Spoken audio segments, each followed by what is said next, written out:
I'm interrupting your regularly scheduled TikToking to bring you a very important message. Nicki Minaj is not the queen of rap.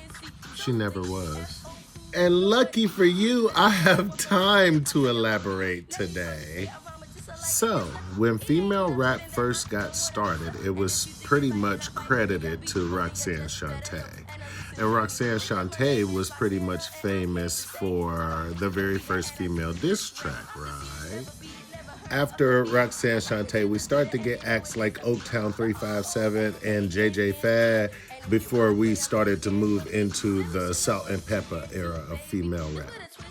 This was the late 80s, and in my honest opinion, I feel like Salt and Pepper came and took what the other girls were doing right and just like really maximized it, and that became the landscape for female rap for a while.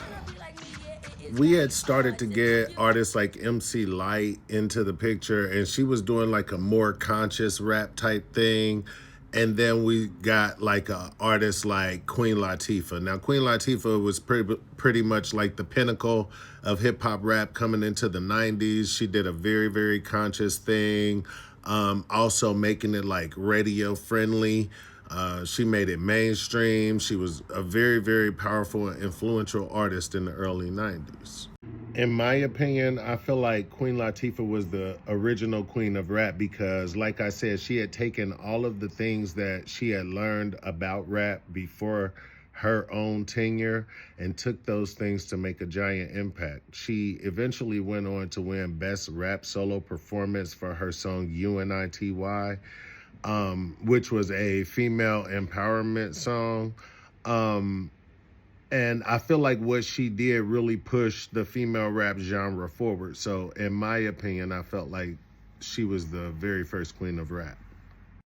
So the stage was pretty much being set by that point. You know what I'm saying? We had gotten like Moni Love by that point, and so female rap was pretty conscious. And it pretty much stayed that way for a while. Of course, all of the other people, with the exception of Roxanne Shanté, they all were still releasing music at that point, and they were pretty much following the trends too at that point, but they kept it infused with their own flavor.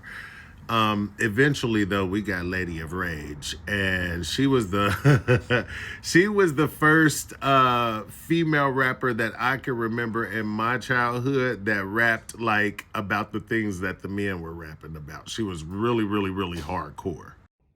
Speaking of hardcore, that leads me to the second queen of rap, Lil Kim. So Lil Kim came along, and she not only rapped about hardcore things, but she also rapped about sex and her body. And she did it in a way that had never been done before. And she changed the landscape because after Lil Kim, we got a lot of Lil Kim clones, and we've been getting them for over 20 years now, including Nicki Minaj. Nicki Minaj is a Lil Kim clone.